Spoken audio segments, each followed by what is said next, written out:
Welcome back to my channel. কেমন আছো তোমরা সবাই? আশা করছি সবাই খুব ভালো আছো, আমরাও ভালো আছি।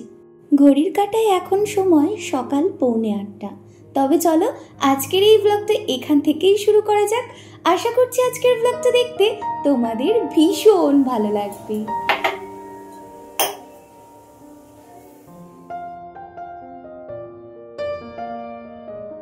ভোর 5টার সময় আমার খিদে পেয়েছে, কিন্তু সেই সময় ঘুম থেকে উঠে রান্নাঘরে এসে যে নিজের মতো করে একটুখানি ছাতুর শরবত গুলিয়ে খাবো, সেই গায়ে জোরটুকুও ছিল না, কারণ ভীষণ ঘুম ছিল চোখে, জানো না। ভাবলাম কি এখন থেকে না ওই খাটের পাশেই একটুখানি বিস্কুট বা ড্রাই ফ্রুটস, জল এগুলো নিয়ে নেব। জলটা যদিও সবসময় থাকে, কিন্তু কি বলতো, এমন অভ্যাস কোনোদিনও তো ছিল না যে মাঝরাতে বা ভোরবেলার দিকে খিদে পাওয়া। এখন আমার জীবনটা এমনই হয়ে গিয়েছে, এরকম উল্টো পাল্টা টাইমে আমার খিদে পাচ্ছে, বুঝলে। আর সকালবেলার কাজকর্ম করছি, আর তার সাথে ওই যে প্রধান কাজ, তাল জাল দিচ্ছি। এখন করে দেখছি তাল খেতে ভীষণ ভালো লাগে। মানে আগেও তাল খেতে ভালোবাসতাম, কিন্তু এখন যে কি ভালো লাগে তাল খেতে, মনে হয় ঘরে তাল থাকা মানে আমার কোনো একভাবে দিন ঠিক কেটে যাবে, আর কিছু লাগবে না। ছাতুর সাথে সাথে করে আবার একটু আপেলও কেটে নিচ্ছি, তাহলে একটুখানি ব্রেকফাস্টটা ভারী হবে। এখন আর না ওই আলাদা করে যে সকালবেলার ব্রেকফাস্টের জন্য আগের মতো কিছু একটা টিফিন বানাবো, প্রথমত সেই সময় থাকে না আমার হাতে, আর দ্বিতীয়ত এতটাই খিদে পেয়ে যায় যে ওই সমস্ত করার কোনো এনার্জিই থাকে না। তাই বলতে পারো এখনকার সকালের জলখাবারে ছাতুই আমাদের একমাত্র সম্বল, আমার আর বড়বাবুর দুজনারই। আর আমরা দুজনেই না ছাতুর শরবতটা ভীষণ ভালোবাসি, তবে দুজনার টেস্ট কিন্তু একদমই আলাদা। আমি যেমন লবণ দিয়ে চিনি দিয়ে দুটো মিশিয়ে খাই, উনি কিন্তু একদমই তার ভিন্ন, মানে শুধু লবণ দিয়ে আর লেবু দিয়ে খাবে। কিন্তু আমি সকালবেলা এখন লেবু খাচ্ছি না, কারণ ডক্টর আমাকে লেবু খেতে বারণ করেছে। অ্যাসিডিটির একটু সমস্যা হচ্ছে, তো সেই কারণে আমি এখন লেবু খাচ্ছি না। এই দেখো, বসার ঘরে সোফা কাম বেড যেটা ছিল, যেটা এতদিন খুব সুন্দর করে সাজানো থাকতো, সেটার এখন এই পরিণতি হয়েছে। কারণ ওটা এখন খুলে দিয়েছি, রান্না করতে করতে যখন তখনই আমার শরীরটা খারাপ লাগে, তো ওই জন্য কি হয়, এইখানে এসে না আমি পাখাটা চালিয়ে একটু বিশ্রাম করতে পারি। ওই জন্য সোফাটাকে এরকমভাবে খুলে দিয়ে একটু হালকা বেড মতো বানিয়ে নিয়েছি, আর একটা ওই বেডশিট দিয়ে দিয়েছি, যাতে করে সোফাটা নোংরা না হয়, নষ্ট না হয়। আর বসে পড়েছি এখন যত ড্রাই ফ্রুটস আছে, যেগুলো কালকে রাত্রিবেলা নিয়ে এসেছিল বড়বাবু, সেইগুলোকে একটা গতি করতে, কারণ সেইগুলো জায়গা মতো সব রেখে দিতে হবে। আগের যে ড্রাই ফ্রুটসগুলো ছিল ওগুলো না শেষ হয়ে গিয়েছে, তো ওই জন্য কালকে রাত্রিবেলা ও নিয়ে এসেছিল অনেকগুলো ড্রাই ফ্রুটস। আচ্ছা চলো এবার আসল কথায় আসি, কি কারণে আমি এতদিন তোমাদেরকে ব্লগ দিতে পারিনি। জানো, জীবনে এতটাই বদলে গিয়েছে, মানে যখন তখনই না মুড সুইং হয়। এই যেমন এই মুহূর্তে ভাবছি যে এই কাজটা করব, বেশ ভালো লাগছে কাজটা করতে, কিন্তু পরক্ষণে গিয়ে ওই কাজটার প্রতি আর কোনো আকর্ষণই থাকছে না, অথবা কাজটা করতে একদমই অনীহা হয়ে যাচ্ছে। প্রচুর ভালোবাসার মানুষ রয়েছে যারা আমার ভিডিও দেখতে নিয়মিত ভীষণই ভালোবাসে, কিন্তু সত্যি কথা বলতে শরীরের এমন একটা কন্ডিশন যে করে উঠতে পারছি না, জানো। কিন্তু বিশ্বাস করো, কোনো মুহূর্তেই না আমি ভেঙে পড়ি না। হয়তো কাজটা করতে ভালো লাগছে না, ভাবি পরক্ষণে করব, আর এই পরক্ষণে করব ভেবেই কি করে যে মানে একদিনের জায়গায় 2-3 দিন হয়ে যাচ্ছে সেটাও বুঝতে পারছি না। ঘরের প্রত্যেকটা কাজ, মানে যত এক্সট্রা কাজকর্ম রয়েছে, মানে রান্না খাওয়া দাওয়া এগুলো ছাড়া যত এক্সট্রা কাজকর্ম রয়েছে, সেইগুলো করতেও যেন আমার এখন ভীষণ কষ্ট হয়। মাঝে মাঝে মনে হয় কি জানো, আমি না বুড়ি হয়ে গিয়েছি, আর হয়তো কখনো ঠিকই হব না। তবে হ্যাঁ, অনুরোধ করে আগের মতো সেই এইটুকুই চাইবো, আগের মতোই অবিরাম ভালোবাসা দিয়ে আমার পাশে একই রকমভাবে থেকো, যাতে আগামী দিনগুলো আমি খুব ভালো করে পথ চলতে পারি। জানি প্রফেশন হিসেবে যেহেতু বেছে নিয়েছি, নিয়মিত কাজ করাটা আমার খুবই কর্তব্যের মধ্যে পড়ে, কিন্তু কি করব বলো, শরীর সাধ না দিলে তো মানুষ হাজার চেষ্টা করলেও গায়ের জোরেও পারে না সেই কাজটা করতে, তাই না। তবে খুব চেষ্টা করছি যেন একদিন বাদে বাদে নিয়মিত টাইম মেনটেন করে তোমাদের জন্য ব্লগ নিয়ে আসার, কারণ আমি জানি তোমরা অনেকেই আছো আমার ব্লগ দেখতে ভীষণ ভালোবাসো, আর সেই ভালোবাসাটাই আমার পাওয়া। এই হচ্ছে আমার সকালের ব্রেকফাস্ট। এখন আমার ব্রেকফাস্টের পুরো প্লেটটাই চেঞ্জ হয়ে গিয়েছে। মাঝে মাঝে ভাবতেও অবাক লাগে যে হঠাৎ করেই না চোখের সামনে সব কিছু কেমন যেন পাল্টে যাচ্ছে। যাই হোক, সকালের ব্রেকফাস্ট কমপ্লিট করে তারপরে তাড়াহুড়ো করে আগে গিয়ে স্নানটা কমপ্লিট করে এসেছি। এখন আর যেহেতু সকালবেলা আলাদা করে কোনো রান্না বান্না করছি না, মানে সকালের জলখাবারটা খুব হালকা থাকছে, তো ওই জন্য চেষ্টা করি দুপুরে লাঞ্চটা না একটু তাড়াতাড়ি কমপ্লিট করার, যাতে করে খিদে না পায় বা কষ্ট না হয়, এরকম একটা ব্যাপার। কিন্তু তবুও আমার খিদে পেয়ে যায়। আর এখন একটু কুমকুম দিয়ে টিপ পড়ছি, বেশ কটা দিনই হয়েছে কুমকুমের টিপ পড়তে ভীষণ ভালো লাগে। কিন্তু কি হচ্ছে বলো তো, স্নান সেরে তড়িঘড়ি যেহেতু আমি রান্নাঘরে ঢুকি, এমনিতেই ঘেমে যাই, আর ওখানে তো জানোই কি প্রচণ্ড গরম লাগে। মানে সব সময় আমি এটাই ভাবি যে আমি যদি একটা জানলার সামনে দাঁড়িয়ে রান্না করতে পারতাম, তাহলে না জানি আমার গরমটা কতখানি কম লাগতো। আর এখন ওই ফ্রিজের মধ্যে কিছু সবজিপাতি যেগুলো একটু গুছগাছ করে রাখার ব্যাপার রয়েছে, সেইগুলো একটু গুছগাছ করে রাখছি, কারণ কালকে রাত্রিবেলা না বেশ কয়েকটাই সবজি নিয়ে আসা হয়েছে, তো সেইগুলো না আর ওই রাত্রিবেলা ইচ্ছে করছিল না যে ফ্রিজে জায়গা মতো সব প্লাস্টিকের মধ্যে তুলে তুলে রাখি। তো তখন যেহেতু এনার্জি ছিল না, আজকে এই স্নান সেরে এসে আগে ওগুলো কমপ্লিট করলাম, আর কি কি রান্না করব সেগুলো আগে গুছগাছ করে নিলাম। আর এখন এদিকে তেলের শিশিতে তেলটাকে আগে ভরে নিচ্ছি।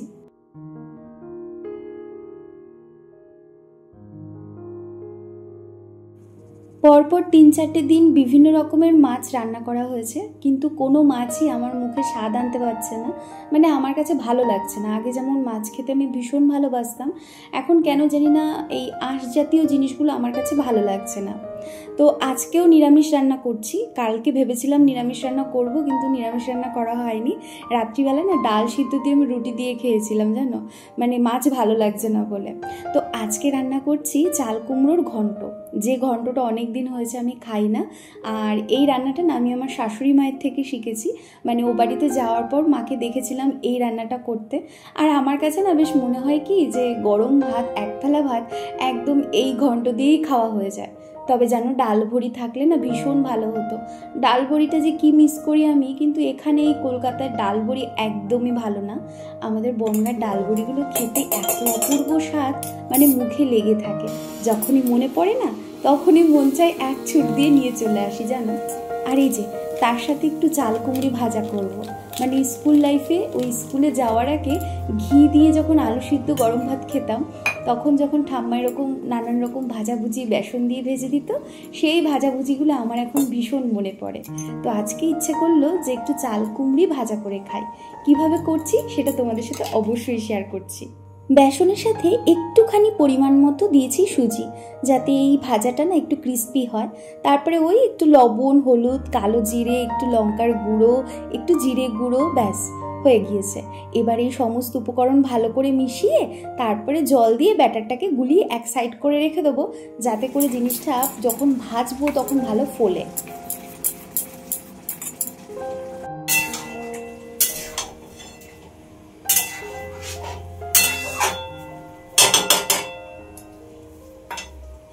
আর কিছুক্ষণের মধ্যে রান্নাবান্না কমপ্লিট হয়ে যাবে, শুধুমাত্র ওই চাল কুমড়িটা ভাজা বাকি রয়েছে। এই রেসিপিটা আজকে প্রথম আমি আমার নিজের সংসারে ট্রাই করছি। যখন ছোট ছিলাম তখন ঠাম্মা না এই রেসিপিটা করতো। স্কুল যাওয়ার সময় সিদ্ধ ভাত খাওয়ার জন্য আমার প্রতিদিনই ভাজাভুজি কিছু একটা লাগতো, তো তখন ঠাকুমা বিভিন্ন রকম সবজি এরকম বেসনের সাথে একটু ভেজে দিত। যাই হোক, আমি একটু অন্যরকমভাবে করছি, সেটা কীরকম করে করছি সেটা তো তোমরা দেখলে। আর এই আওয়াজ শুরু হয়ে গেছে, কেমন করে মিস্ত্রির দাদারা কাজ করছে, ঠিক আছে।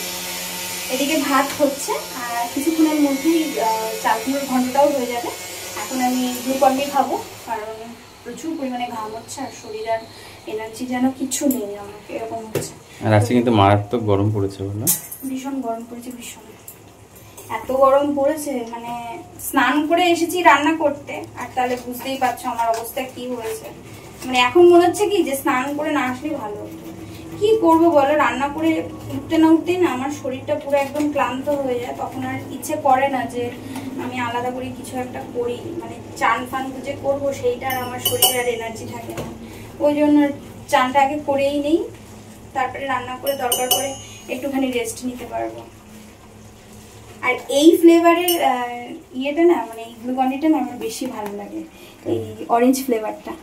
হ্যাঁ, কেন জানি না আমার এটা একটু বেশি টেস্ট লাগে, ওই সাদাটা আমার কাছে ভালো লাগে না।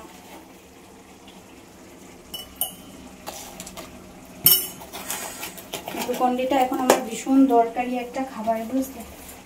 কিছু করার নেই। এদিকে প্রায় হয়ে এসেছে। হ্যাঁ হয়ে এসেছে, আর কিছুক্ষণের মধ্যেই হয়ে যাবে।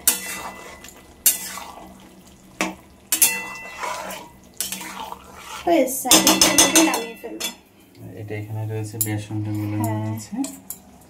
বেসনটা কেন বলো তো, আগে থেকে গুলিয়ে রেখেছি।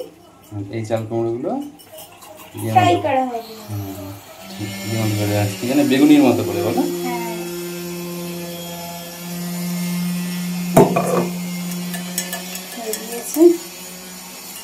গ্লুকন ডি খাবো, ঘরে গিয়ে পাখার নিচে বসে একটু গ্লুকন ডি খাবো। আর শরীর দিচ্ছে না আমার, ঘেমে টেমে গেছে একদম, জামাও ভিজে গেছে। খুব কষ্ট হচ্ছে জানো, ভীষণ কষ্ট হচ্ছে। কি বলতো, ভিডিও করলে না এই এক্সস্ট ফ্যানটা চালিয়ে না কথা বলা যায় না, আওয়াজ হয়তো প্রচুর। ওটা বন্ধ রাখলে আবার গরম হয়ে যাবে। কিছু করার নেই, কাজ করতে হবে। আর তার মধ্যে এই আওয়াজটা হয় কি, আমার প্রতিদিন এই আওয়াজটা কানে আসলে আমার কেমন যেন একটা বিরক্ত লাগে। আজকে রান্নাবান্নার ভিডিও তোমাদের সাথে ডিটেলসে শেয়ার করছি না, তার কারণ ব্লগটা এমনিই বড় হয়ে যাচ্ছে, তো সেই কারণে। চলো এবার এটা একটুখানি রেস্ট নেই, আর একটুখানি খাই, দেখা হচ্ছে একটু করে।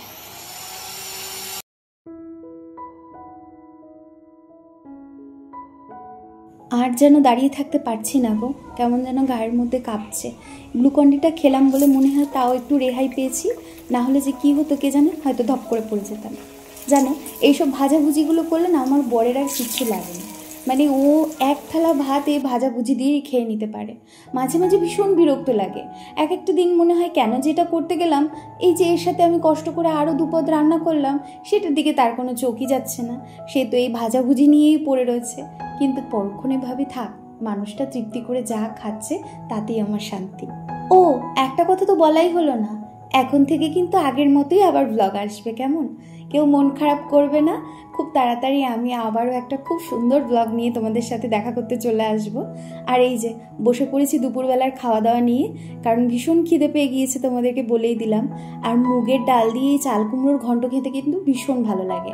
মানে যেদিন ধরো এই হাতের কাছে এই ডালবড়ি থাকলো না, সেদিন মুগের ডাল দিয়ে একবার ঘন্ট করে দেখো, খেতে কিন্তু ভীষণ সুন্দর হয়।